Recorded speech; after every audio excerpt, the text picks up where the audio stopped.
नातू, आजी ऊस खा ना.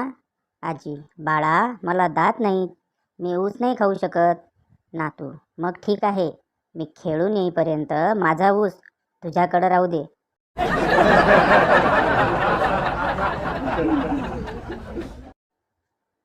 बायको, अहो बघा, मला साप चावायला आलाय.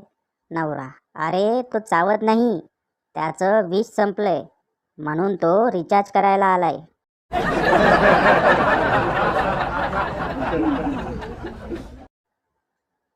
बायको बरोबर भांडणानंतर नवरा बायकोला म्हणाला, तू माझं काही बिघडवू शकत नाहीस. तेव्हापासून त्याचा मोबाईलचा चार्जर सापडेना झालाय.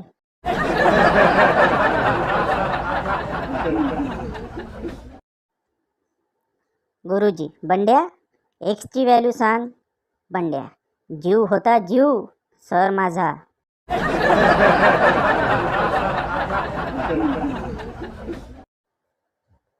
पोलीस स्टेशनात गण्या, ओ साहेब हे फोटो कुणाचे? पोलीस, गुंड आहेत ते, त्यांना पकडायचंय. गण्या, काय साहेब, मग फोटो काढतानीच पकडायचं ना, काय राव तुम्ही बी. गण्या अजूनही सुटला नाही.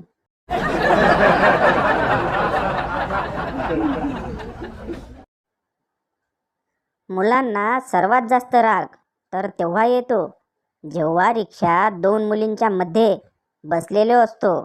तेवढ्यात तिसरी मुलगी आली की रिक्षावाला म्हणतो, भैया पुढे ये रे तू.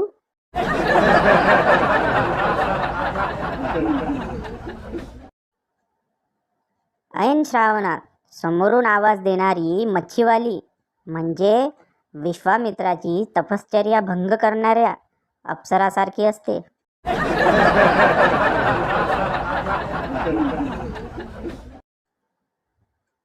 सिक्युरिटी गार्डच्या पदासाठी मुलाखत सुरू होती.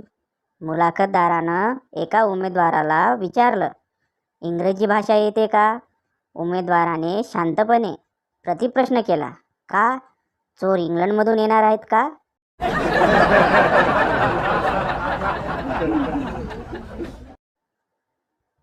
टीचर, 5तून 5 गेल्यावर किती शिल्लक राहतील? म्हण्या, माहीत नाही मॅडम. टीचर, समज तुझ्याकडे 5 भटुरे आहेत आणि मी 5 भटुरे काढून घेतले, तर तुझ्याकडे काय शिल्लक राहील? म्हण्या, छोले.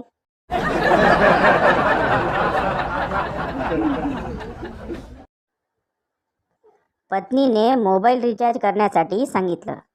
पतीने ऑनलाईन रिचार्ज करून दिलं. बिचारा सकाळपासून टोमणे ऐकतोय, ऑनलाईन का केलं? ऑनलाईन वस्तू खराब येतात.